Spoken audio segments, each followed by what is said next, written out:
You are listening to Beyond the Verse, a Star Citizen podcast. A show dedicated to Cloud Imperium games, Star Citizen, and Squadron 42. Whether you fight, explore, unite, and or trade, we bring you news, updates, interviews, reviews, and analysis. So sit back, relax, grab yourself a pour of Radegast, and join us as we go Beyond the Verse. Launch sequence activated.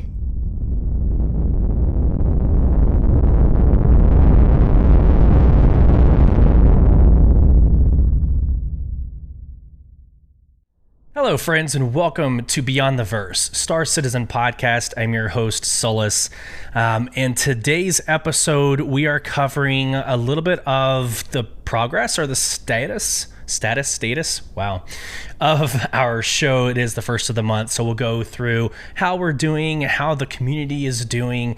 We'll get into polls and the community spotlights or from the community segments, and then straight into the subject matter of today's episode, and that is what we're calling the Pulse of 323. A little bit of a play on words. They just announced or they just teased the Mirai Pulse. We'll talk a little bit about that. We'll talk a lot about 323 and what is now making it to the live PUs whenever it does launch and what has been dropped off. So a really good conversation there. We will end the show with the Star Citizen monthly report. So we'll save the literature for the very end if you have the stamina to last that long with this podcast. So I hope this finds everybody well. It's been a really good last 7 days. If you recall from the last episode, we successfully predicted that the EPTU would have 323 for at least wave 4, but it ended up going across all waves. So anybody who has access to the experimental PTU can get their hands on and get their feet wet with 323. Is it a good idea? I don't know.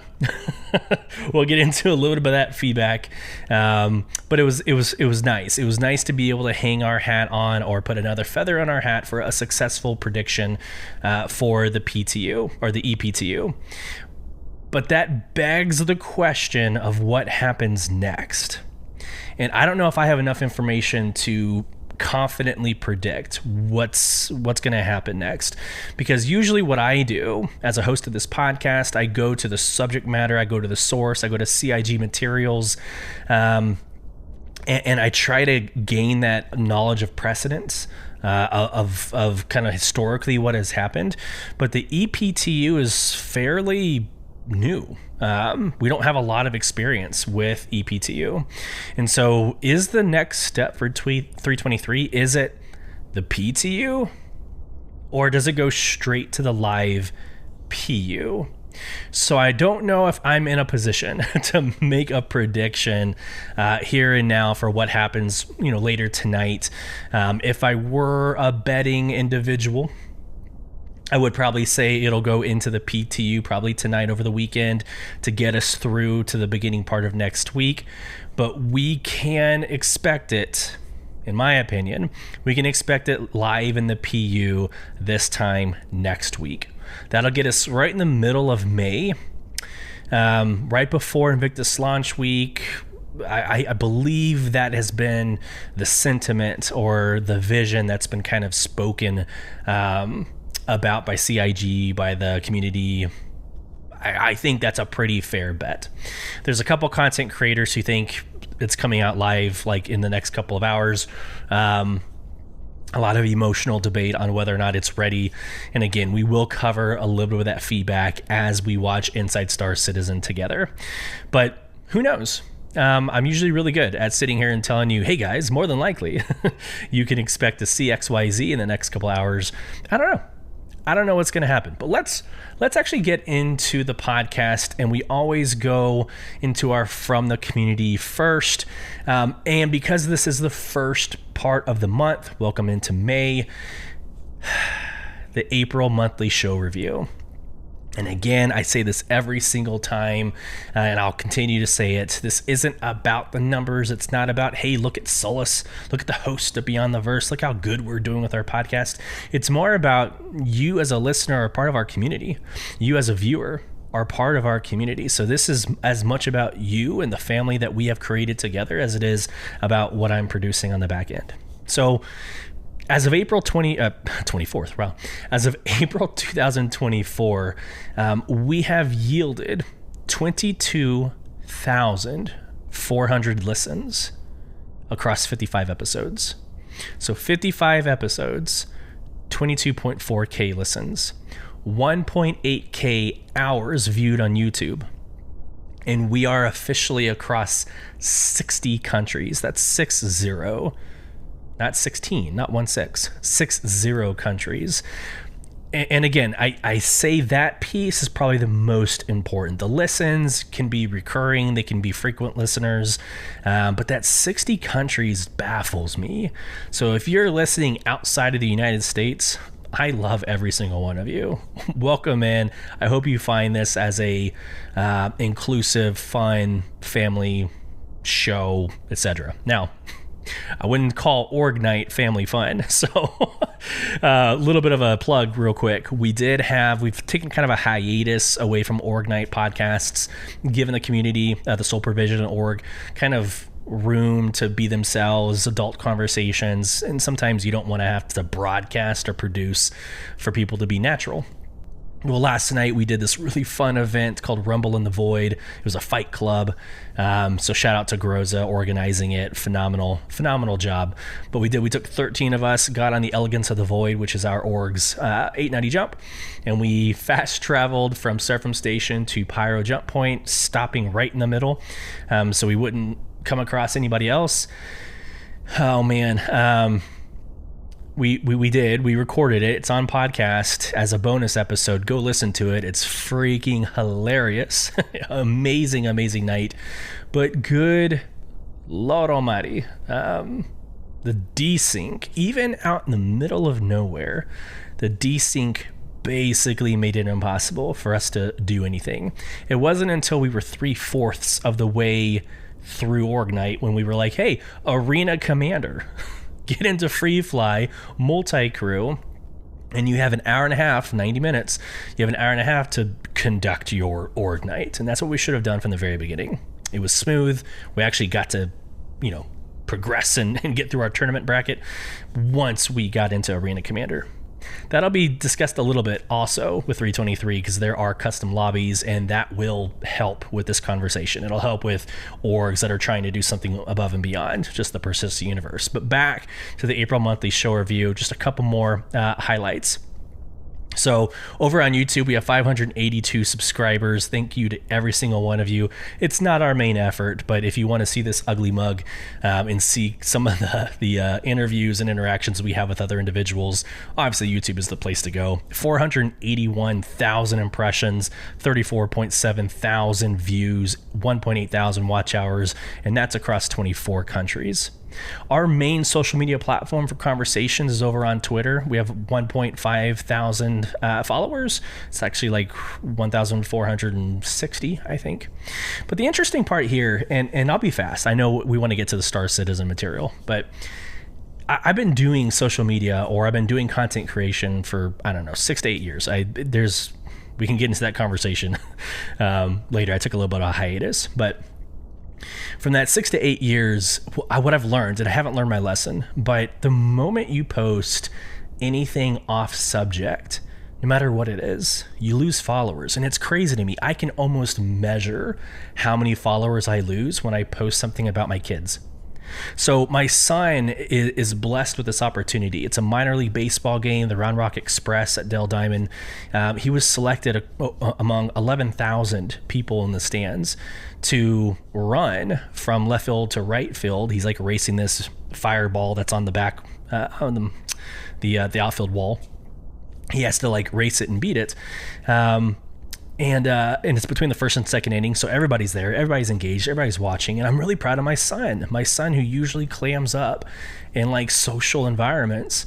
the dude took it like a champ. He got out there on his own. I had to leave him. I wasn't allowed on the field. So he left me with the staff and went down and ran. He lost by like a split second. It's incredible, and my heart goes out to him. But anyways, so I posted that. I shared it on my Twitter, on the Beyond the Verse Twitter. And man, I tell you what, I went from like 1,470 to 1,450. Like I lost 20 followers, and that's almost prescriptive. Like every time I post something off subject. So that's interesting. It's a weird dichotomy where I'm trying to relate with my community at my podcast. I try to throw personal flair in there, and I try to break down that wall between content creator and consumer. But it's just an interesting conversation. I'm not going to change. I will never change. You're here because of me. You're here because of the community. I'm going to keep doing what I'm doing. It's just that number baffles me that the moment I post something that I think y'all will appreciate, just people just fall off. Back to the show review. On Twitter, in the month of April, we had 149.6 thousand impressions, a 4% engagement rate, 3,000 likes, 331 replies, 474 retweets. So the point being, if you want to get engaged in the conversation with me, with our community, Twitter's the place to go. TikTok, we grew to 733 followers. Thank you for everybody over there on TikTok. I used to be a lot more active. Now I'm really only posting like, here's what happened in This Week in Star Citizen and just the highlights from the podcast. I've kind of backed away from that endeavor.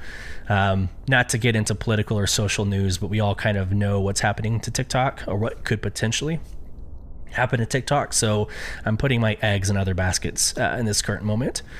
And then our redheaded stepchild, Instagram. I don't know why I'm still doing Instagram, but 225 followers, which is fine, just zero engagement. I mean, I don't understand Instagram, and as much as I research and try to dive into the point of it, it's like a yearbook, and it's just a scroll through pictures. So I'm trying to figure that piece out. But anyways, so I wanted to share that. I also wanted to take a second, and I wanted to celebrate the monthly supporters. Sorry, if you're watching me on YouTube, it's raining outside, so my beard is like frizzing. I'm getting mustache in my mouth, so I'm like scraping away at my mouth as I'm talking. I wanted to take a second and celebrate our monthly supporters. So if you, these are individuals that are donating their disposable income or portion of their disposable income to this show. You can go onto Spotify, and on our profile page or on our show page, there's a link that you can click that says support this podcast. It'll also be in the show notes, but these are, again, individuals that have chosen to support us financially. And this money, 100% of it goes back to the show. All right, now I'm saving up for a Rodecaster Pro 2. As support for the Go XLR is gone. So the moment there's an update, or the moment Windows 11 doesn't support Go XLR, I'm without a means to record. So I'm saving up for the Rodecaster Pro 2. You're helping me do that, so thank you so much. And for these individuals, it is Will Spicer, Dustin Thames, Dakota Riley, Brandon Lawhorn, Marcus Roy, Jacob Hardeen, Captain Trips, Dreamer of Days. So thank you so much to the 8 that are supporting. We also have 11 over in Discord as a Discord supporter as well, who support that endeavor. So that for the community, extra soundboard slots, extra GIFs and memes and pictures, and better sound quality in org chat. And there's a lot of those individuals as well. So thank you so much for that support. All right, let's go to episode 55. Again, after every single episode, we ask a poll, we ask a Q&A. So this was last week's. And so the Inside Star Citizen was about Arena Commander in 323. And I asked the question, what excites you the most of Arena Commander, or for Arena Commander in 323? I put the new maps and racetracks, number 1, engineering gameplay, custom lobbies, which in hindsight, my vote goes to custom lobbies, and experimental modes. And so in first place, engineering gameplay with 85.7%, custom lobbies in second place with 14.3%. Nobody voted for maps and racetracks, and nobody voted for experimental modes. So engineering gameplay is where it's at. And that's indicative of the community loving game loops. right? And that's so sad that 323 is basically a cosmetic patch at this point. All the game loops, except for a few, all the game loops are delayed to 321 or 323.1 or 323.x. Sadly. So we'll talk about that again here in a couple of minutes, but engineering gameplay, everybody's yearning for that. They're loving what they're seeing right now in Arena Commander. You can go and play it in the EPTU. Not a bad mode, not a bad model. Moving quickly. And the poll in Twitter, I asked only one. Again, I've kind of broken away from that in this last couple of weeks because of the slowdown of material getting into 323. All right, so Inside Star Citizen happened on Thursday. The lead up to Inside Star Citizen, I asked the question, how do you think 323 will roll out next? Will it reach the regular PTU first and then the PU? Or will it go straight to the PU? So this alludes to what I was talking about a couple minutes ago. Like I said, if I was a betting man, it would still go to the PTU next, but it would be very short. And then it would probably, in a couple of days, 2-3 days later, it would go into the live PU. So my prediction is it's still going to take that intermediate step to go to the PTU and then to the live PU. If it doesn't do that, then what is the point of the PTU? What is the point of the EPTU? I think there's, and the Evocati, you got to throw Evocati in there as well, which they're up in a roar because I guess they're jealous that it left too early and it went to the public, too fast. And I say jealous, I don't mean to start anything like that's, I don't mean it in a negative or derogative way. What I'm saying is like they wanted it in the Evocati a little bit longer for it to cook, for them to try it out longer. But it didn't stay in Evocati long. It went pretty quickly to the EPTU. And so there was this sentiment of like, man, they're rushing it. It's going to be a 318 all over again. And so you had this hyperbolic reaction, emotional reaction from a lot of the content creators that we're not ready, as CIG is going to mess this one up. Could be true. It absolutely could be true. Because right now in the EPTU, it's not a smooth experience. It was good for like wave 2 and a little bit of wave 3. But in this current moment, I don't know. I've had some pretty game breaking experiences over there. But let's get to the responses. So 64.5% believe it's going to go straight to the live PU. So again, at that point, just get rid of the PTU or call the EPTU something different. And so the rest, 35.5%, think it's going to go to the PTU first.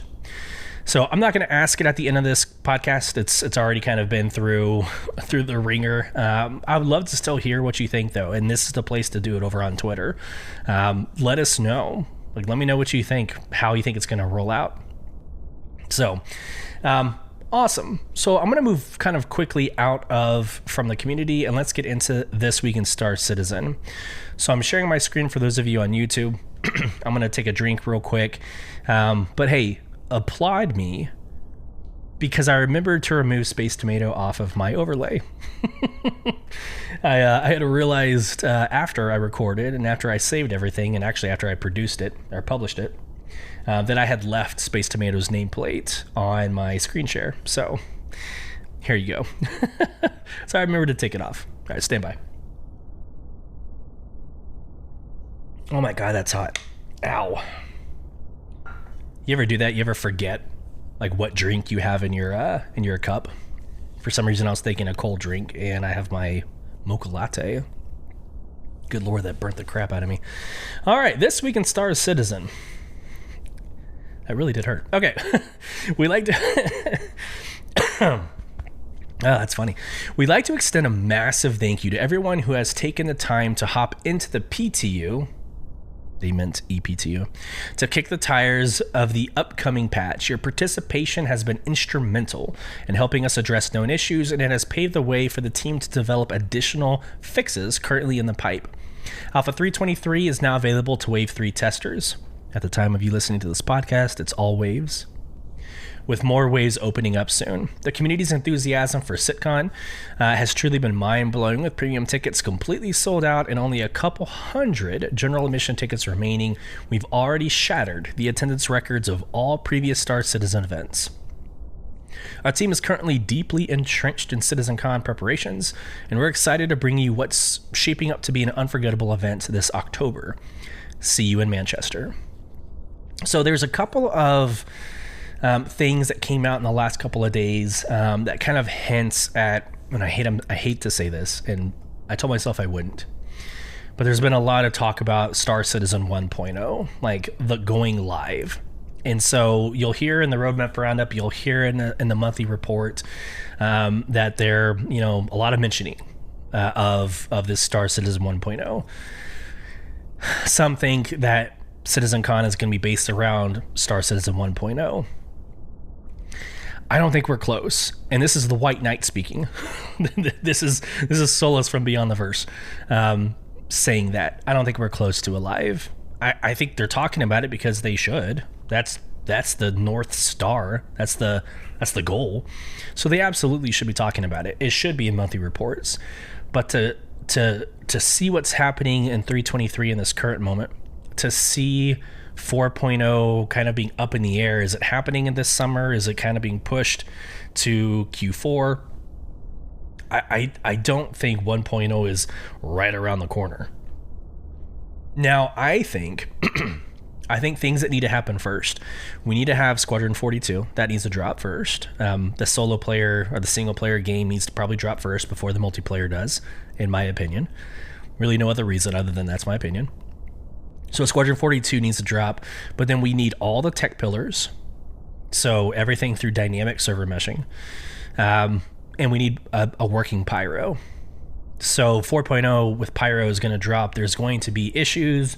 There's going to be dynamics we need to work through. There's going to be tech limitations or experiences that we need to work through. Maelstrom, right?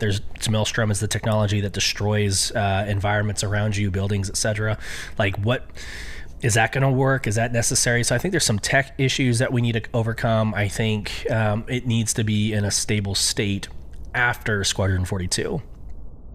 So I'm not thinking that there's a Star Citizen 1.0 like live until 2026. And that's coming from me. I think Squadron 42 is 2025. Let's say Star Citizen Live is either late 2025, if not 2026. And I maintain that CitizenCon, its theme will be Squadron 42 because of next year's release. So you're going to hear some things in this podcast. It's going to make mention of Star Citizen 1.0 Live. I prefaced it with this long narrative. Okay. So the bullet points for this week, obviously Monday, this week in Star Citizen. Wednesday, we had the monthly report. The Squadron 42 monthly report, which we read in the next episode. So next week, we have the roadmap update, the roadmap roundup. Inside Star Citizen, which is the patch dispatch 323, also discusses the Mirai Pulse. And then today, after this podcast, you're going to have the RSI Weekly Newsletter, Star Citizen Live, and Jump Point April issue. Those are always fun to dive into and read and get your hands dirty with. Always really good information that comes out of that. So, before we get into like the news and where we're headed, I want to give you the latest and greatest of the patch notes coming from the EPTU. So this is fresh as of yesterday. Again, sharing for those of you on YouTube. This is yesterday, kind of mid-afternoon. This is all waves. I did not see any change or any difference. What I do see is a consolidation of the notes. And usually, like I said, I base everything off of precedence. I base everything off of going straight to the source. Usually when CIG consolidates their notes like this, it's because they're about to do the next iteration. And so that's why I'm saying PTU this weekend, live PU Thursday or Friday of next week. is because of this. I think it'll go PTU. There's gonna be some more patch notes, more updates, but this is why. So as you can see, across all waves, server infos, the EPTU channel, testing and feedback. Again, here's the consolidation. 2 bullet points: testing the stability and testing new features. Well, duh. Like that's every PTU. Every EPTU, like its stability and features. So there's a list of known issues. You can read that on your own time. It's issues that you can go on to Twitter and hear 1,000 people bitch about, or you can read it here in patch notes. They did fix some bugs, some elevator issues at Port Tressler, AI desyncing during combat. So first off, desyncing just in and of itself is atrocious. And then fixed an issue where they were unable to drink full bottle contents in one nonstop action. Cool. I don't drink in game. Be very clear about that. I don't drink in game. There's too many medical beds. I don't really have a point or a reason to drink. So I would have never known that had I not read these notes. So there you go. By the way, user Inkwell. I don't normally do this, but there's a user with the username Inkwell who responds to every single one of these patch notes and calls out the differences between the last patch note and this patch note. Super helpful. And I just want to plug user Inkwell. Thank you so much for doing that. That's kind of one of those unsung hero moments. Okay. Roadmap roundup, Inside Star Citizen, and then the monthly report. So it kind of feels like the rest of this podcast is going to go pretty quick, but I want to respond to most of this, if not all of this. Drinking that hot drink has destroyed me. I just screwed myself. Okay. Roadmap roundup, sharing my screen. So usually I do the roadmap roundup right into the monthly report. They're kind of one in the same, but I'm going to break them up by throwing Inside Star Citizen right in the middle, because Inside Star Citizen is about 323. So the roadmap roundup is a succinct summary. I know that's redundant. It's a summary of what has changed, basically coming out of the monthly report and going into the roadmap. So this again is an overall consolidation. So here is the part that people got freaking crazy about. In the progress tracker, it reads, as you might have seen in the recent letter from the chairman, our development team's in the process of outlining the necessary tasks to achieve Star Citizen's full 1.0 commercial release. Why? Like, why do you have to put that in the progress tracker or in the roadmap roundup? I mean, duh. Like, your producers, developers, your product program, portfolio managers, whatever that you have in your staff, this should be their North Star. They should have been doing this for the last 12 years, moving towards a 1.0 commercial release. So having to spell it out in a roadmap roundup, I don't know what they're trying to achieve here. Now, if they're putting pen to paper and they're laying out timelines and deadlines and they're committing, which I don't recommend CIG ever do, as any backer can attest. If they're doing that, great, awesome. But I don't know, calling out that they're moving towards a Star Citizen's full 1.0, I think that is where you get the overly copium, and I hate using those terms. You're kind of not misleading. You are inadvertently driving dissent. Because what's going to happen is 323 is going to come out. It's going to be kind of rough. Not 318, but it's going to be, painful. 4.0 is going to come out a little painful. Citizen Con is going to come out, Talking Squadron 42. And this is going to be one of those moments where they're like, man, I thought they said something about 1.0 releasing soon. And that embeds itself in people's morale for the game. So I'm off my soapbox. I personally would have not maybe put this in here. I would have surprised the community if I was going to produce any timeline, but it is what it is. So moving back to the article, well, our production schedule While our production schedule is still in progress, we intend to share a portion of it with you soon by updating the progress tracker up to the end of 2024, with more to be shared later in the year, more than likely CitizenCon. We're nearly finished and aiming to provide more details in the coming weeks, so stay tuned to the roadmap for more information very soon. Yeah, I don't know. I don't necessarily see the point of that. Let's go into the release view. So Arena Commander Grav Royale, another game loop, another thing people were excited about, is being removed out of 323, which is interesting because the Mirai Pulse, a Grav vehicle, I would imagine would have driven a lot of that engagement in the Grav Royale. Let's read it. The team encountered a critical issue with this game mode that requires additional testing. For the time being, we're removing this card from release view until it is resolved. I also commend CIG, don't rush things. If there's critical issues, don't throw it in front of the community. Like, this is perfect. I think the decision making is perfect.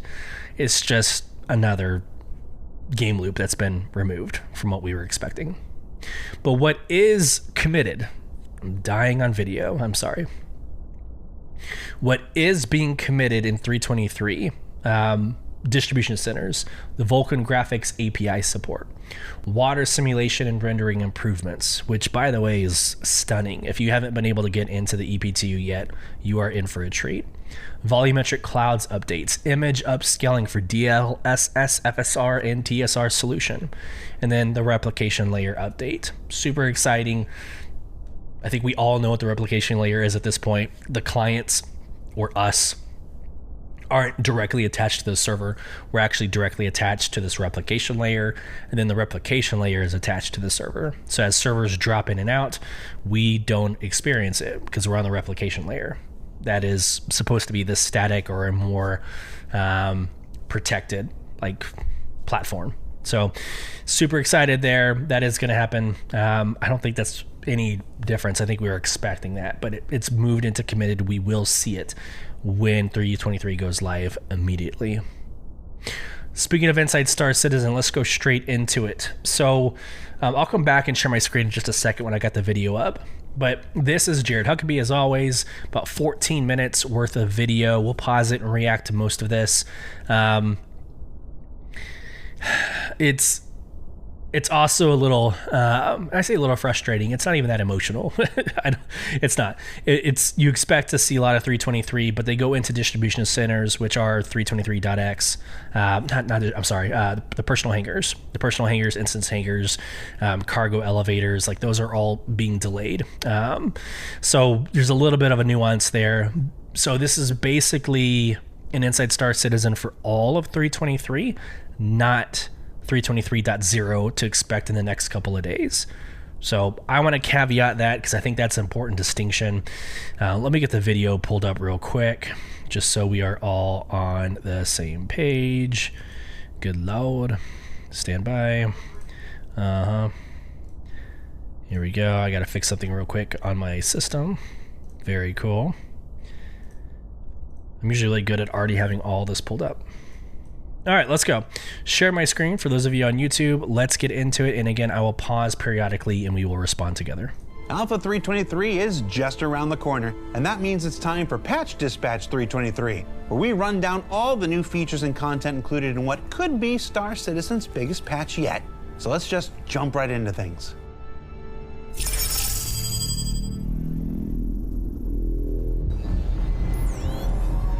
And there are a few things that are written on the screen that I'm going to have to pause and read for those of you on podcast.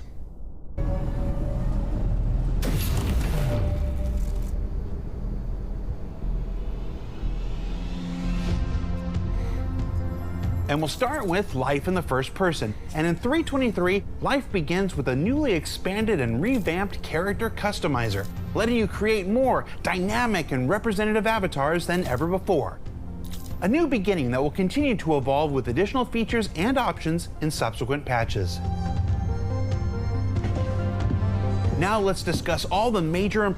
So before we go into that, I've thoroughly enjoyed the customizer, the character customizer. It is very well done. And what's funny is Space Tomato a couple episodes ago mentioned like the music that plays while you're creating your character, and it has ended up sticking with me. Like, it's weird how that happens, but now every time I recreate my character with every patch update for the EPTU, I hear that music, and it is almost like it's almost canon. Like, it's almost like I don't know. It's almost like it brings you home with Star Citizen, and it's a fairly new experience. So I don't know. I like it. I like it a lot. But the amount of details and control that you have in this P0, this initial release, is very impressive. Like, you can have white roots and the tips colored. You can put I don't know, 20, 30, 40 different hairstyles or facial hairstyles. It's a really, really good selection, knowing that later on you can throw tattoos on, piercings. So having that roll out soon is going to be amazing as well. So I think CIG has hit that out of the ballpark. It is one of those things that you're going to do in the first, I don't know, hour of play, and then you won't probably touch it again.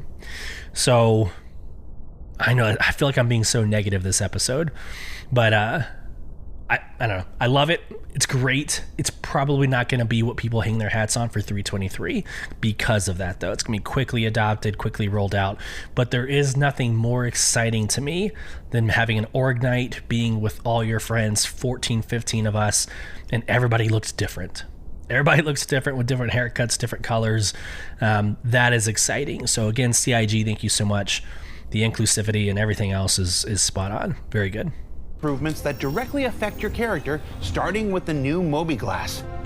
Now, unlike Eobard Thawne, we've finally killed the Flash, as the new Mobi-Glass finally makes its in-universe debut with a revamped layout and new features like the Health and Contract Manager apps to help you stay alive and find work respectively. It also... Now that will be something you experience every single second that you play. The Mobi-Glass, the user interface, which they haven't gotten to the lens update yet, but that aesthetic or that experience is going to be something you experience every single day, every second that you're playing. They have also done a very good job there. I think it's color. I don't know. I think the colors are fine. It's just very mundane, but I don't know. I would change it.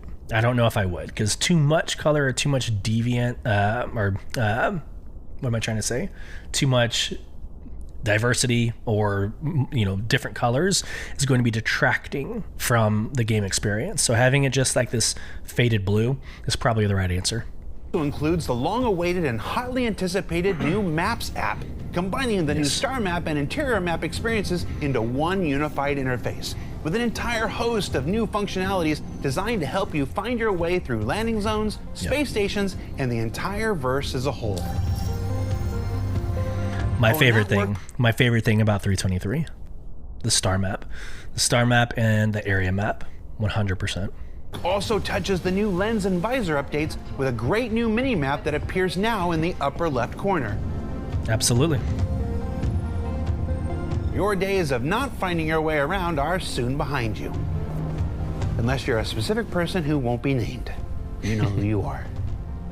Of course, when you're traveling through the verse, Alpha 323 has a whole new array of improvements to how you'll interact with the world around you, starting with a revamped player interaction system that's more nimble and customizable than ever before. So about this, I cannot break the habit of holding down the F key. So if you haven't, maybe it's your first time listening to this podcast, or you haven't been able to really dabble into the EPTU, the user interface, the main change is this tapping of F. You can look around your screen, and if something's interactable, there'll be the F key that kind of flashes above the item, and your default action that you've assigned to it, you just tap F and it'll happen. So opening up doors, you walk up to a door, and instead of holding down F and moving your cursor and then actually clicking your mouse to like open the door, you walk up to the door, look at the door handle or the pad, and then you just tap F, and that will be the interaction. I, to this day, have not broken the habit of holding down F in order to make something happen. So that's gonna be an interesting learning curve for most people. Default item actions that let you keep your customizations exactly how you want them. A new shopping interface that streamlines the experience so you can get what you want and go. So I need to do that. I have not experienced that yet. I keep seeing in the patch notes about this new shopping experience, and I'm like, I need to go do that.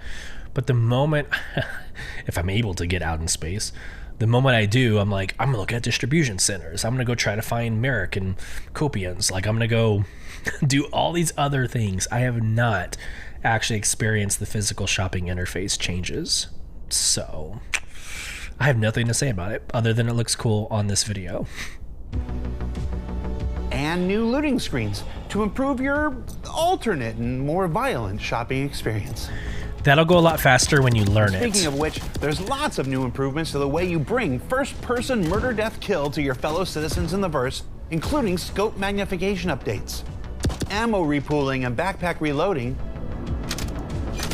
ADS tuning, and the new dynamic crosshair on specialized helmets so you can fire straight from the hip in-game, and not just from the comfort of your YouTube comments. Well done, Jared. Get him. And your first-person life doesn't end there, because Alpha 323 allows you to take the fight to zero G with the newly revamped EVA mechanics, changing the way you traverse the verse outside your spacecraft and vehicle. My second favorite thing out of 323. So number 1, star map and the area map, so maps. Number 2, EVA. The EVA is so much better, and you cannot truly get it or feel the difference until you do it yourself. 100%. You can see it on video, you can watch this video and you're like, oh, okay, I see where it could be better, but the moment you do it yourself, game changer, absolute game changer. And speaking of your spacecraft or vehicles, the Alpha 323 season also includes new ways to house, load, and launch your ships with the new personal persistent hangars coming to ArcCorp, Hurston, Microtech, and Orizen in a 323X patch this quarter, which also includes item banks to grab your stuff, vehicle platforms to raise your ships, and freight elevators to load them before takeoff. Of course, once you take off, you'll find a new way to fly with master modes and a new way to fight with precision targeting and weapon mount and gimbal changes, meaning space combat's got its next evolution in Alpha 323. Everybody's favorite topic, master modes. But what if flying in the PU isn't enough? Or you simply want a safe place to practice the changes? Well, there's a whole host of new maps and experimental modes in Arena Commander 323 that we covered here in detail just last week. Yep. Arena Commander is going to be a great place for orgs. Then back in the Persistent Universe and down planet side, you'll find the new distribution centers with a variety of mission and gameplay opportunities for all manner of playstyles, and the added dangers of the Merrick and Copian, Star Citizen's first fauna being added to Alpha 323. And how are the Merricks dangerous? Just wait until they add poop mechanics. Disclaimer. Rich says there are no poop mechanics for birds. Disclaimer. Jared says, yet. Rich says Jared is not the decider on this. Jared says... Then there's also exciting new technological improvements like our initial implementation of Vulcan, new DLSS, FSR, TSR upscaling, and the new water rendering and simulation tech that will make Star Citizen look even better than ever before. Okay, so the Vulcan API settings, when it first came out to test in the EPTU, was horrendous. It was very difficult, made everything really bad and choppy, whatever. It is now changed what we see in Star Citizen. I think you are in for a treat if you have a rig that can run it and whatever. But when it comes out, for those of you that are just switching over to the Vulcan API for the first time, it is a gorgeous change or difference in comparison to what you're currently playing right now. So get excited. It's just something else to add to the weight required of your PC, but it'll help with the rendering. It'll help with what you're actually experiencing on screen. So very excited about that kind of tech that has gone in, that's going to benefit the client or benefit the gamer immediately. And then under the hood, with the new replication layer split in 323, players no longer connect directly to the game servers and instead to the hybrid service, which hosts the replication layer, which then itself maintains the state of the game. This now means that the loss of a server can be recovered from without the players being disconnected from the game or losing their progress, and sets the stage for multiple game servers sharing a single hybrid replication layer in the server mesh coming online with Alpha 4.0. So all in all, there's more things in Alpha 323 than you can shake a stick at, but there's actually even more, as this branch not only includes all the hangar and cargo improvements we discussed earlier, it also contains the next iteration of Invictus Launch Week, which is actually 2 weeks because we're all super extra here. And we'll introduce a handful of new ships and vehicles folks have been waiting for, as well as one straight to flyable that's available with 323 launch. So let's learn more from... Hold on. Let's go back. Super extra here. And we'll introduce a handful of new ships... Introduce a handful of new ships and vehicles folks have been waiting for, as well as one straight to flyable that's available with 323 launch. As well as one so straight to let's learn flyable. More from John, Ben, and Alberto. So after watching this already yesterday and posting and reading and all that crap, I skipped over. I completely missed that call out that they're going to be announcing several ships that we've been looking forward to. Okay. All right. So I might snip that and put that into a social media post, because now that leads me to believe that the Polaris is... So the Zeus will probably be announced. The Polaris will probably be announced. The Apollo series, the Medevac and Triage could be announced. Like, there's all of these that are right around the corner that could absolutely be announced. I still continue to this day to think that by the end of the year we'll have the Idris. The Idris is damn well ready to fly. I mean, in the raid, the Xenothreat raid, we should be able to board it, according to Elliot Maltby. So I'm pretty sure the Idris is right around the corner as well. So that actually... Sorry, I'm having a moment right now, real time on podcast, of like, that's a great realization that we're not just going to get this Mirai Pulse. We're going to be getting some more news and hype and some other things to get really excited about. So, okay, great. Let's get back and learn more about the Mirai Pulse. A little bit of a prelude or a preview into the Mirai Pulse. When I first heard about this, and I first heard about it because in the EPTU, these were available to test in Arena Commander. So it wasn't a leak, and I don't talk about leaks in this show or in the Soul Provision Discord. But when I first saw it in the EPTU, I reacted to it, and I initially hated it. Another Gravlev vehicle, another bike that is for a very small amount of people that play, and I discredited it, and I called it an Invictus Launch Week, CCU token upgrade. Transferring lifetime insurance, for a ship down the road. After watching this video, though, and I'll tell you why throughout the next couple minutes, but after watching this video, I might actually consider buying it in-game. I'm probably not going to spend real money on it, but I'll buy it in-game whenever it's available because of its utility, its versatility. I'll stop there. Let's go to the video and you'll find out why.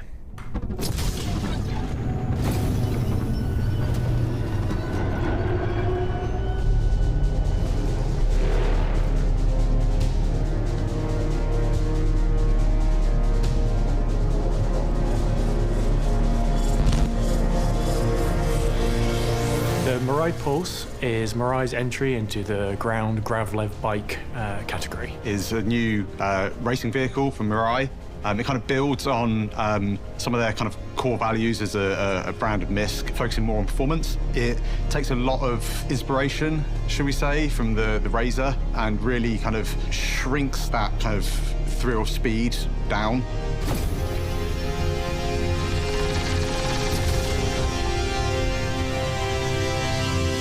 So the role of grav-led vehicles in the game, and especially hover bikes, it allows you to, you've got a mission in mind, perhaps you don't want to risk bringing your ship or larger vehicle right up to it. It allows you to park some distance away, out of radar range, out of line of sight, and then infiltrate stealthily, speedily towards the target location. And of course, as features like weather comes online and more diverse and hazardous biomes such as heavily dense forests, grav-led vehicles, bikes will become more useful as ways to get closer to your target without damaging ships. However, there's no storage. So, for like SU boxes specifically, and I'm pretty damn sure storage regardless, because this is a very dumbed down or very minimalistic bike. So as much as I agree with John Crew, as much as I agree, and you've heard it on this podcast, landing 1,000 clicks away, 500 clicks away, whatever, in a vehicle, and getting the rest of the distance through a ground asset, I would still want to take a vehicle that has the ability to put boxes on the back end. Because there are some times you're doing a mercenary mission or a bounty hunting mission, or I wouldn't go with like a delivery mission, that you are handling boxes. But there's other missions that it's like, surprise, you need to take this box to finish out the mission. You need to take this box to this location, Bravo, in order to get credit for this mission. You're like, oh, damn, I thought I was just investigating something. So you don't want to be caught, 1,000 clicks away or 500 clicks away from your ship when all you have is a bike. So know your mission, know your situation. If it's a merc mission and all you're doing is executing and leaving, by all means, this is a perfect asset for that. But I'm still thinking more along the lines of like a Gray Cat. I'm thinking, I don't know, like an Ursa or like the Lynx is probably too big for doing something like that. So I'd probably go with a Gray Cat for my use case. The Pulse is our smallest ground vehicle. It was a intentional design choice to make something as small and compact and as fast as possible. And Mirai as a brand sort of fits that performance ideology. It needs to be small. It needs to be small, fast, agile, and really that just kind of gives us a much greater opportunity of how the player... This picture, I'm so sorry to interrupt the video. I took this picture and put it on Twitter. It's actually doing really well, 2,000-3,000 impressions. But this is a great picture of its size, right? So you have an Aurora, you have an Ursa, Dragonfly, the Nox, you've got one of those Gray Cats, and then even smaller than the Gray Cat is these bikes. So it's a really good picture of its scale and how it can fit on several different types of vehicles. And it's actually this picture in the next 5 minutes. It's this picture in the next 5 minutes that sold me on at some point getting this bike as an asset, because of its size, because of its utility. Players can really experience that sense of speed on one of our ground vehicles. So the Pulse comes in two flavors. We've got the base version, which comes equipped with a custom laser Gatling on the front. And then you have the LX, which is the dedicated racing version. It loses that front weapon, replaces it with a big intake, you get extra thrusters. So out of all the grav-led bikes, it is one of the most agile there.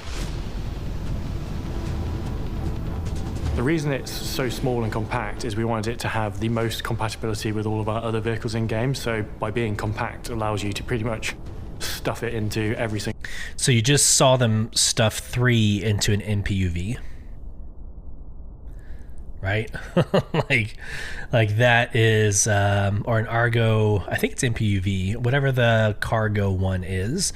But they put 3 into the back of one, and now they're putting one in the back of an Ursa Rover. So yeah, this can fit in most, if not all, vehicles. No other vehicle in existence in the game. Size-wise, I think it's just over 2.5 meters in length, so it is tiny. This is inside of an Aurora. It's, a tiny bit longer than 2 SCU of cargo, so it is very small. I'm sure there will be 1 or 2 vehicles out there where it doesn't fit in, maybe such as the MPUV, but across the... What? Hold on. Maybe such as an MPUV, isn't that what... Very small. I'm sure there will be 1 or 2 vehicles out there where it doesn't fit in. Isn't this the MPUV? Right? Like the Argo, well, maybe the MPUV is the personnel one. Like, I don't know. I'm getting them all mixed up at this point. But the Argo cargo version, I think that's what we're looking at here. There's 3 of them in the back. Correct me if I'm wrong, but I could be mixing up a lot of the vehicles at this point. Who knows? It's early in the morning on Friday. Maybe such as the MPUV, but across the board, it's designed to get in a lot of other vehicles. And if it can fit in an Aurora, it can probably fit in every vehicle. My favorite thing about the Pulse series is just the way we've integrated all the components together into that incredibly tight chassis. That is well done. We tried to kind of fuse the idea of a sports bike, but almost, I think they're called like naked bikes. So we wanted it to feel still quite aggressive and quite kind of chunky, almost like a bobber. But we kind of really wanted that sleekness that Mirai and the brand as a whole kind of is known for. One of the, I guess, biggest kind of challenges that our like Alberto and the concept team really had to work on, which then turned our production artists and kind of gave them a few things to scratch their head against, is really fitting all of the ship items and the components into a vehicle of this size. It is well done. We never did anything so small. New problems come along. I decided to take the same approach of a motorbike. We tried to insert most of the components in what will be the fuel tank, and with this approach we kept the same shape, the same main shape of a motorbike. So we have very fluid and soft shapes, palindromal, which means that you can flip it and it looks kind of the same, and then we added the front part just to connect the semiotic of the racing vehicles to this one. We were really tight. It almost looks as though they took a Dragonfly, split it right down the middle. And like the left half is one of the pulses and the right half is the other pulse, right? Because like if you take the Dragonfly, it's got those 2, like the front end has those 2 spokes or the 2 extensions, right? It's very Dragonfly. That's kind of what this feels like, because each one of these pulses have like its own extension in the front. Like they said, the base has that Gatling gun and the LX has this intake. So it kind of looks and it feels like half of a Dragonfly. I don't know if that helps. Real world example, I'm going to butcher this, but the BMW speed bikes, it's like the I'm going to screw this up, SR 2000 or S2000R, I don't know. Anyways, whatever that is, it's a very well-known, very popular BMW roadster bike or speed bike. It kind of feels that way. It has the same aesthetics or cosmetics as well, for those of you on podcast. It is an actually beautiful vehicle. It was never, my dissent was never about it not looking cool. It was that we already have 4 or 5 of these: the Nox, the Dragonfly, the X1, right? And now we have this. So it was more just kind of redundancy. But I think there's the use case here is that it is so versatile. You can put it, and you're about to see it, not to spoil the video, but you're about to see it inside of an underground facility, inside of a bunker. So imagine taking these into a raid, right? The raids that were teased at SitCon last year. I think this has a purpose. To the size, because it can fit in a container, and that created a huge challenge with how the components move when you actually have to expose them. So that dictated actually the shape we ended up with, and I'm really happy with the final result, because you couldn't say probably that inside such a small vehicle there are so many components.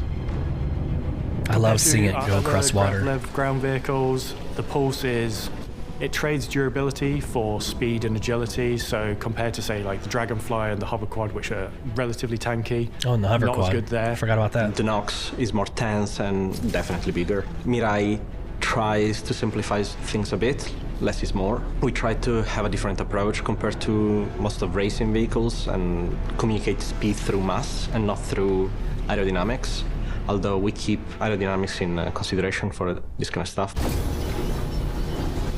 In terms of the Nox and the X1, it is right up there in speed and agility. So they all trade different speed attributes in terms of straight line speed, cornering speed, rotational velocities.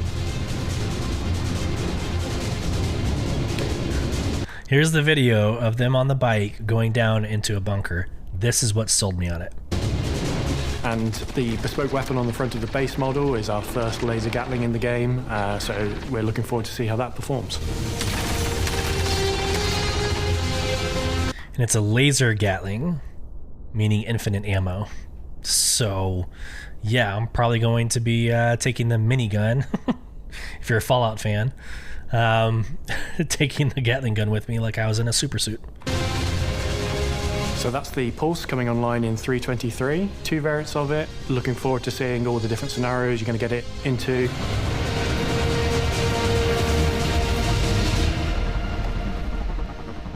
Did I say it's small? It's really, really small. And goes really, really fast. Okay, that's good. See the memes coming? So what did we learn this week?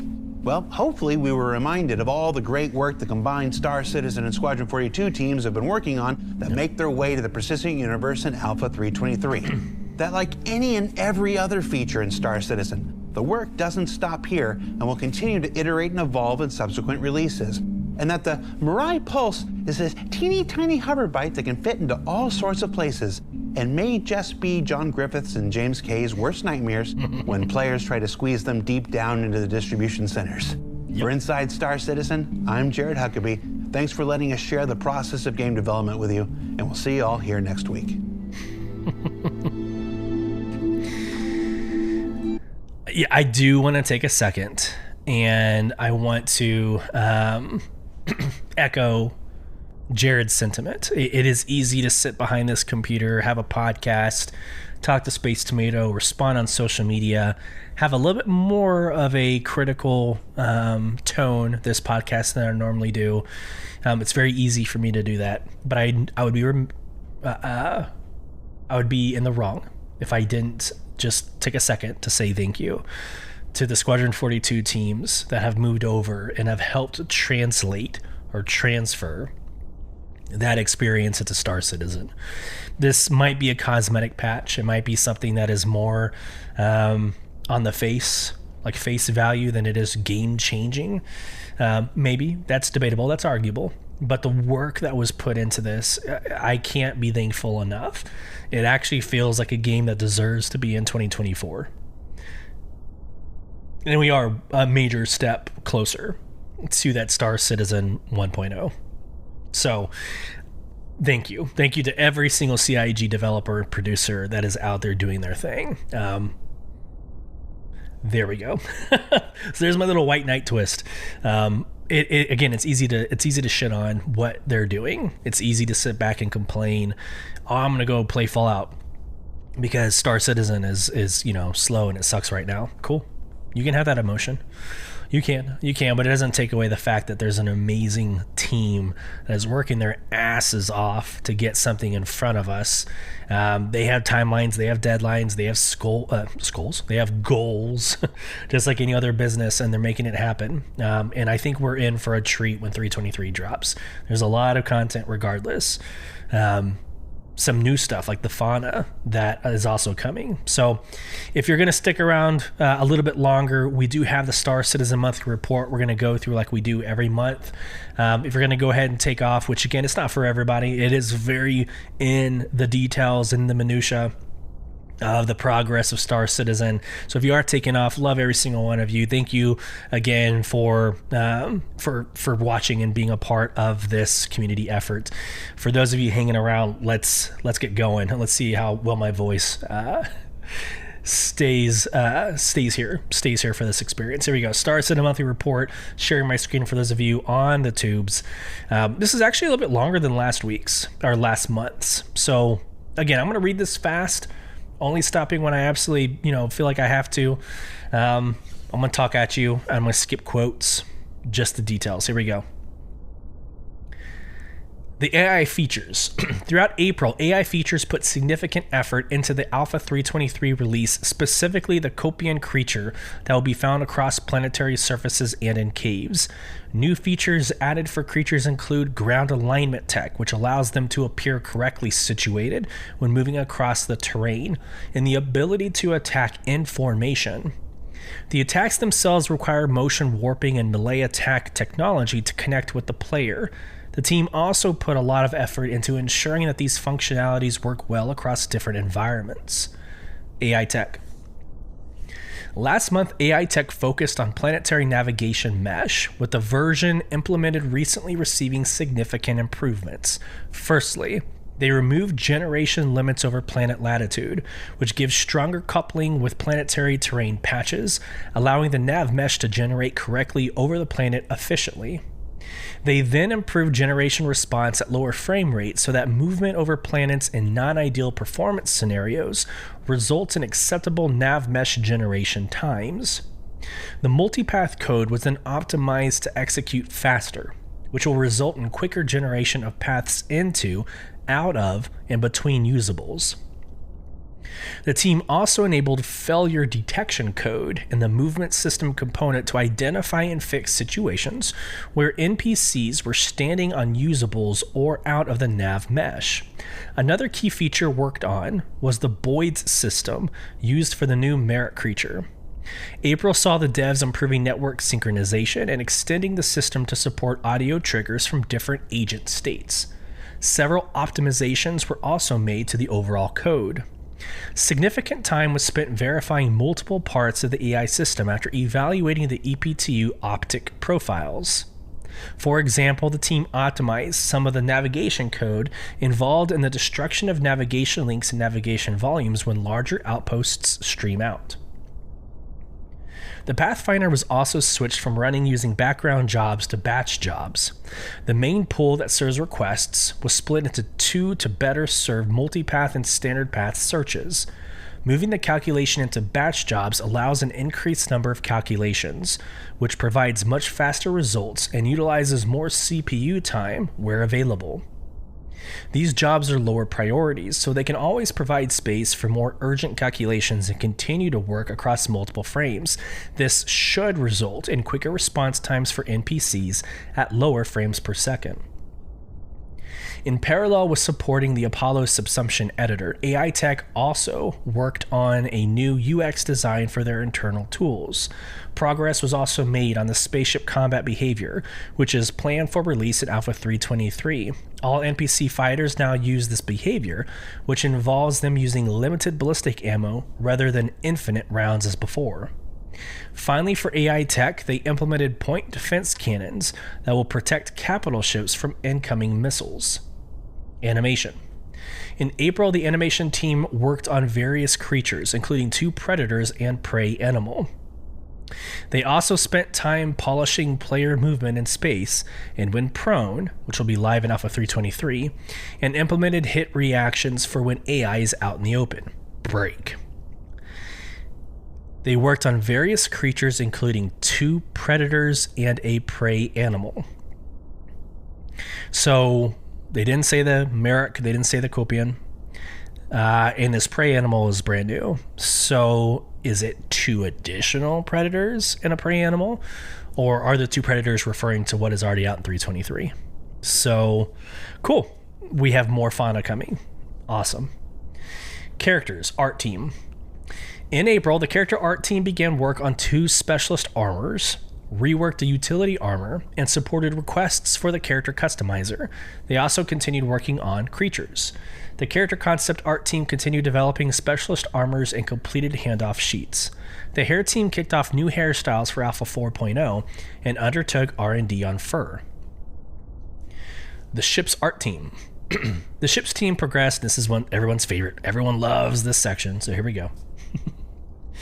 The ship's team progressed with the RSI Zeus, continuing with the beauty and polish stage. I don't think the Zeus is going to be ready for Invictus launch week to be flyable in Invictus launch week, but it is right around the corner. We are very close to it. I can see it going on sale again, which it should, because there's a combat variation for Invictus launch week. It should go on sale again, but we're very close to the Zeus. Back to the article. The cockpit is now in gray box complete, which established the standard for the remainder of the ship. The habitation area is receiving the last elements of polish, including resolving the ceiling and personal storage areas. The cargo room ceiling had a pass, and the devs began finalizing the walls. The mess hall is nearing completion, and as is the central hallway. Work on the exterior progressed well too, which now has a significantly increased level of detail throughout. The team are currently going through all other sections to ensure they have the same level of detail, LOD. Ships also started looking at lighting, including a pass of every room and entire exterior. Following this, it will be outfitted with proper fixtures. So all of that was about the Zeus, different levels of, status updates on where we're at. Again, it all reads like we're very close to it. So there we go. And then they mentioned the Anvil Legionnaire. Not gray box, but white box complete. The Anvil Legionnaire is now white box complete, though requests were made to improve its usability when boarding hostile vessels. The devs are currently exploring options for collapsible cover built into the boarding tunnel. Elsewhere, resource network work was finished for 10 ships, while legacy updates were made to 3 additional ships to support a new selection of paints. All right, audio team. For the upcoming Alpha 323 release, the audio vehicle team completed their first milestone in overhauling the ship audio experience with new thruster sounds, which is rolling out to all new ships. They are now also using a shared and extensive set of game parameters that modulate different layers in a variety of ways. This, paired with a more extensive matrix of generic assets designed to fit manufacturers, classes, and sizes of ships, results in a much more granular and interactive experience for the player while giving every brand a clear sonic identity. This is supported by bespoke sounds made individually for every ship to give them all a unique flavor. Finally, for vehicle audio, the devs introduced a very early state of manufacturer-based soundproofing. With this, each brand will have a unique soundproofing profile heard when players are in first person to further improve immersion. The new thrusters and audio features were rolled out with the Anvil F7A Hornet Mark II and will be utilized on every new ship going forward, with the team converting older ships periodically. The audio environment team polished the first ambience pass for distribution centers while continuing to develop new systemic ambience. Although this new system is still early in development, the team was able to add it into the distribution centers, improving ambience for players at these locations. Alongside this, the team finished their pass on the new features for Alpha 323, including wildlife. Then you've got the community, and this is no offense to the community team. I would love to work with the community at some point in my lifetime. I love the community team. But I think we have a lot of experience with the community. It's what we see through social media.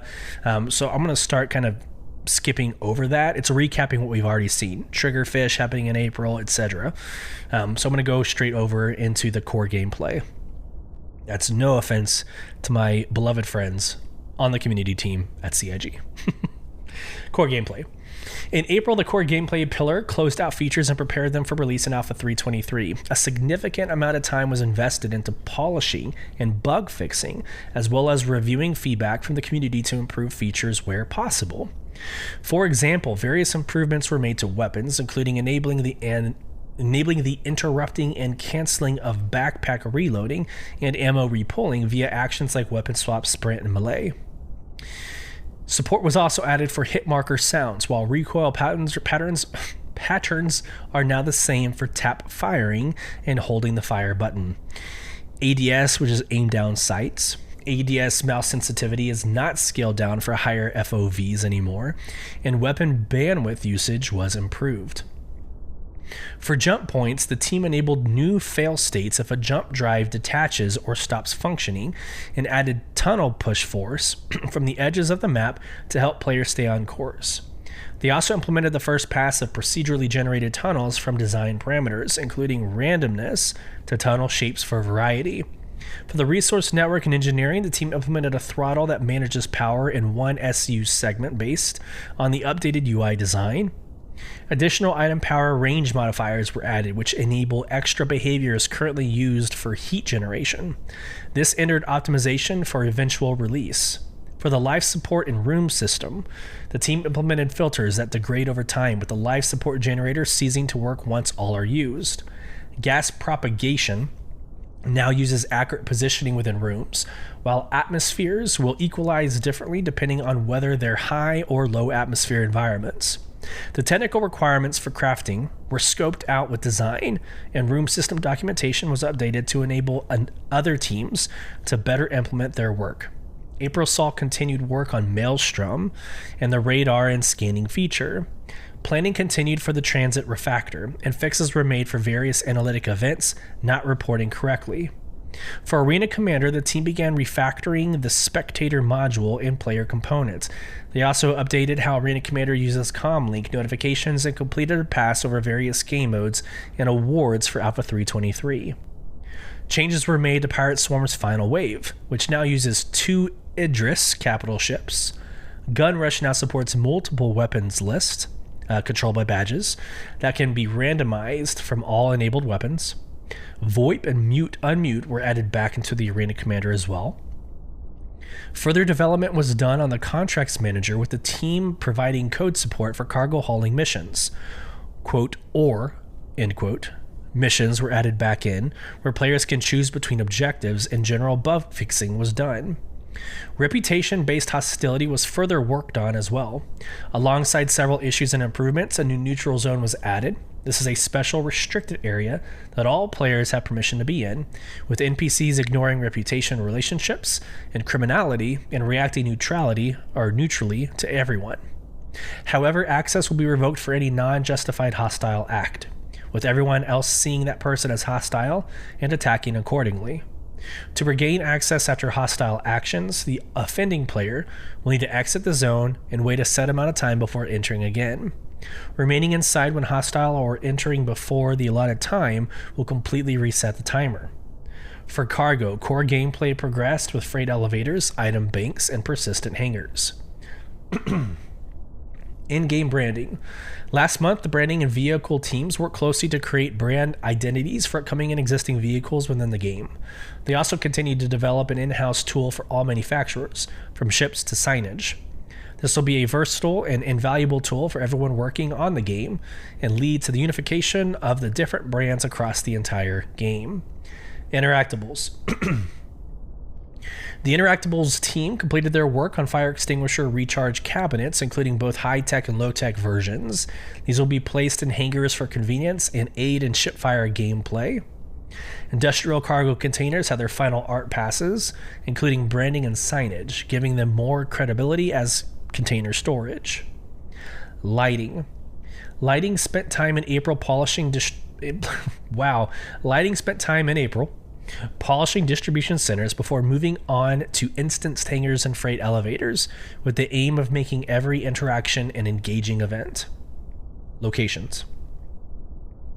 The locations team spent April closing out features for Alpha 323. For example, the Sandbox team completed DCs, adding the last elements of polish before shipping. The team are looking forward to players getting their hands on these locations, and will be looking for feedback that they can take forward as distribution centers evolve in the future. Okay, I have to do this. My undergrad is in English and history. Then I have a master's in advanced international affairs. Okay, whatever. My undergrad is in English. When you say the team are, that's actually grammatically incorrect. It is. Because when you say the team, you're referencing a singular unit. It's a unit, it's a grouping of people. When you say like the squad is, the company is, you don't say the company are, right? You say the group is doing this. So when you say the team are, it's the wrong it's the wrong choice. So every time, not to be nitpicky, I don't want to nerd out and like correct. It's just when I read it and I stumble over that phrase, it's because my mind is not able to make that transition. So it should be the team is looking forward to, because you're referring to a singular unit that's made up of multiple people, yes, but it's a singular unit. The team is looking forward to players. Like you would say the company is, the group is looking forward to. All right. Back to the article. The Sandbox team is currently finalizing the last few outposts going into Pyro for Alpha 4.0. Whilst, it's another word I can't get over. Whilst. Just say while. The Sandbox team is currently finalizing the last few outposts going into Pyro for Alpha 4.0 while supporting other location teams with their tasks for the upcoming patch release. Oh man. The Landing Zone team finalized art for the Cargo Initiative and helped out other teams on Alpha 323. I have a feeling someone's going to respond to me doing that. All right, mission design. Last month, mission design continued to polish content for Alpha 323, including Xenothreat and fauna-related missions. They also made quality of life improvements to missions, including missing persons and supported content for distribution centers. Work was done on the new contracts manager to ensure it has all the existing functionality alongside improvements. They also made the commodity update journal entry a lower priority notification. Thank you. So real quick, last night was hilarious. We're right in the middle of desync. We're like, again, Orgnite, we're doing the Rumble in the Void. We're trying to kick each other's ass, right? There's a lot of chaos. Desync is happening, but it wasn't desyncing the massive, like, a quarter of the screen being taken up by the commodity update journal entry, right? It's that flash that says commodity update, click XYZ to open it up. So that's just funny to see this here. Back to the article. They also made the commodity update journal entry a lower priority notification and reassessed what missions notify players when they're available. Further bug fixing was done for Overdrive Initiative 2. The team then used the extra time until the cargo updates to add additional high-quality content and further polish the cargo hauling and kill and collect missions. Narrative. April was a very busy month for the narrative team, who worked hard preparing for the Alpha 323 patch. This included crafting new distribution center missions, creature hunting missions, polishing the new UI layouts, and reworking hint text alongside bug fixing. Looking ahead, the team helped with the upcoming Invictus launch week, making sure everything is ready for players to visit in-game. This was a particular focus of the narrative design team, who looked at the NPCs attending the event. The team also spent time working on cargo gameplay, providing UI and mission support. Additionally, the narrative team did a lot of planning and pre-production work for Star Citizen 1.0. Yeah, whatever. Detailing the scripts and assets that will be needed for its release. This includes looking at legacy work done in the game's early release and analyzing how best to update it to meet current standards. Another batch of lore went up to the website as well, including the Mirai portfolio, an excellent batch of new Galactopedia entries, and a Whitley's Guide to the Drake Vulture. Almost done, everybody. Online technology. After several sprints, the online services team completed their refactor of the social services backend. This involved porting the services to gRPC, as well as making updates related to server meshing. Online services also completed work relating to EAC, anti-cheat, in preparation for enabling the enforcement of sanctions. This is currently going through the first round of QA testing. The team also supported Alpha 323 by bug fixing and helping triage performance issues. Over the past month, the Live Tools team worked to ensure compatibility between the Network Operations Center in Hex and the modifications being made on the services side for version 323. They're also implementing new modules to assist different types of users. Additionally, the team continued to enhance I almost stumbled over some grammatical issues as well, but it's actually right. Additionally, the team continued to enhance other internal development tools and provide support and maintenance. R&D. R&D spent April supporting Alpha 323. For example, the half-resolution render mode was updated to accompany the new cloud rendering improvements and the introduction of ground fog. This mode serves as a good compromise between quality and performance and will be superseded by the temporal render mode, which is still a work in progress. Improvements include the cleaner rendering of silhouettes and foliage, less blurry results from orbit, and better low discrepancy sampling. Due to these improvements, the decision was made to alter the very high spec settings for clouds to use the half resolution render mode and increase the number of ray marching steps. As a result, players will see more consistent and less noisy cloud rendering, similar to the new photo mode quality setting, at reduced GPU costs compared to the previous very high spec settings. This will hopefully allow more people to enjoy the new high fidelity rendering improvements in-game. Additionally, further support was given to the rendering team to roll out PSO caching and request collection to eliminate PSO cache redundancies and certain shader flags for vertex position and texture coordinate modification. This is to minimize the number of shaders and PSOs needed to run the game. Support was also given for various Vulkan issues that were revealed during PTU playtesting. Longer-term work progressed on the temporal render mode. All confidence metrics, which are used to decide whether to keep history data after reprojection, now also factor in scene motion and depth. The temporal render mode was also tested against the various temporal upsampling solutions supported by the renderer. Tech Animation, Tech Design, UI, FFX. Here we go, Tech Animation. The Tech Animation team continued to generate and implement new head assets to the DNA gene pool and are not far from completing the initiative of 40 heads per each gender. Many devs are currently dealing with the complication of players and NPCs putting on and taking off clothes live in the engine. Additionally, the team are intrinsic in the creation... There it is again. Additionally, the team is intrinsic in the creation and implementation of new creatures for both the PU and Squadron 42. They're also involved in work toward consumables and the setup of foodstuffs, with the team aiming to guide this initiative and promote time-saving workflows. Lastly, they continue to support Alpha 323, ensuring content is integrated, tested, and ready for players. Tech Design. Tech Design provided general tech support for Alpha 323, including fixing bugs affecting doors and fuel tanks not exploding in the new distribution centers. For ships, iteration was done on weapon balance and AI following director feedback. For the latter, an easier AI behavior was created for use in very easy, and introductory missions. A call to action prompt was added to the elevator panels of multiple ships, and an issue preventing players from getting out of bed in the MISC Freelancer was fixed. For Arena Commander, work continued on the Resource Network game mode, including enabling doors without power to be openable, but not closable, to prevent players from being trapped. UI.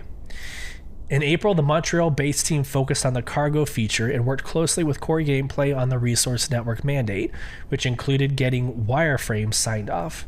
They will begin creating mock-ups soon. In the UK, the UI team added the final touches to the new UIs for the visor, mobiGlas, and maps.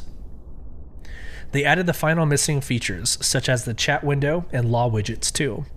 Updates were also made based on player feedback, such as reducing the hologram effect on the HUD and bringing back differently shaped quantum travel markers. The team spent time polishing visuals and bug fixing as well. And last, VFX. Last month, the VFX team focused on bug fixing for the upcoming patch. This involved playtesting the game to find major issues that needed solving immediately or identifying smaller issues that were safe enough to fix without risking creating other bugs. They also worked closely with the graphics and Planet Tech to ensure the supporting effects for water were working as expected and not too expensive. They also worked on a variety of vehicles for an upcoming release. You did it. You made it all the way through the patch notes or the monthly report. It is. It's always a mouthful. It always takes a long time. My voice always dies, but it's also like a contribution, or it's a a nod over to all the work that every single team is doing in Star Citizen. So again, taking a second to say thank you for your hard work. This was an amazing report, hinted at some more fauna, hinted at some vehicles that we haven't seen that are coming through the pipeline. It was really awesome to see the fixes kind of on the front end with the renderers, right, and how we're going to see Star Citizen through the lens of a different game almost. It's going to be a lot more beautiful, a lot more quicker. Going through highly dense clouds in very high mode without it tanking, the performance of your PC is going to be huge, because there's nothing like flying through clouds and then you come out of the clouds and you're facing a mountain and you're having to react because you couldn't see it. It is a very fun experience. So just wanted to, I'm always going to do this. I will always read word for word. I will save it for last in case this isn't your cup of tea, but it is very important to the development of Star Citizen, and it helps me with my predictions, which arguably are right most of the time. Well, I hope this finds everybody well. If you want to become part of the conversation, you can do so by emailing us at contact@beyondtheversehq.com. You can respond to our Q&A and poll over at Spotify at the end of each episode. Join our social medias at /BTV_cast at most of the platforms. And then YouTube, we do our video replay over at YouTube, and that is at BTV_cast. Links are in bio. You shouldn't have an issue finding those. Yeah, join our in-game organization, guys. Sole Provision. We are accepting everybody. Like, we're going to continue with Thursday night org nights, and they are amazing and they're engaging.